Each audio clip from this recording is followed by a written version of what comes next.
शेतकरी मित्र, प्रश्न तुमचे उत्तर आमचे या सदरामध्ये आपलं स्वागत आहे। शेतकरी बाबासाहेब दहे, कोपरगाव, अहिल्यानगर मधून प्रश्न विचारलाय। डाळिंबात पोयट्याची माती आहे, हरभरा केला तर चालेल का? मी तुम्हाला हे सांगू इच्छितो की ज्या वेळेस तुम्ही डाळिंबामध्ये आंतरपीक करणार आहात तर हरभऱ्यासारखं पीक त्याच्यामध्ये करणं नक्कीच योग्य आहे। ज्या वेळेस तुम्ही हरभरा कराल तेव्हा तुम्हाला फक्त एक काळजी अशी घ्यायची आहे की तुम्ही ज्या भागामध्ये मधल्या पट्ट्यामध्ये पेरणार आहात त्या भागामध्ये कृषी अमृत, सम्राट शक्ती, मिराकल आणि ह्युमस गोल्ड हे दाणेदार त्याच्यामध्ये आमच्या अधिकाऱ्यांच्या सल्ल्याने, त्यांच्या मार्गदर्शनाखाली त्या प्रमाणात घेऊन मिक्स करून मग आपण त्याच्यावर हरभऱ्याची पेरणी केली पाहिजे।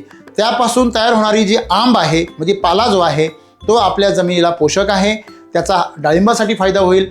आणि सर्वात महत्त्वाची गोष्ट म्हणजे मधल्या पट्ट्यातील जमीन जर सुपीक झाली तर तणांचं प्रमाण कमी होईल आणि जमिनीमध्ये नायट्रिफिकेशन खूप छान प्रकारे होईल। त्याचबरोबर ॲसिडिटीच्या बेसल डोसमध्ये कर्बाचं संतुलन होईल आणि तुम्हाला डाळिंबाला या माध्यमातून फायदा होईल आणि हरभऱ्याचं अतिरिक्त उत्पन्न मिळेल। डाळिंबामध्ये आंतरपीक लावताना आपण एक काळजीही घ्यायची मित्रांनो की त्या पिकाला जास्त पाणी लागणार नाही याची काळजी घ्यायची। जास्त पाण्याची पिकं जर तुम्ही हरभऱ्यामध्ये लावली तर तुमच्या डाळिंबाचं जे पीक आहे ते त्या ठिकाणी कोवळी वाढ होऊन त्याला माव्याचा अटॅक होईल, सकिंग पेस्टचा अटॅक होईल। फक्त आपल्याला काळजी ही घ्यायची आहे की पाणी आपल्याला अत्यंत कमी द्यायचं आहे।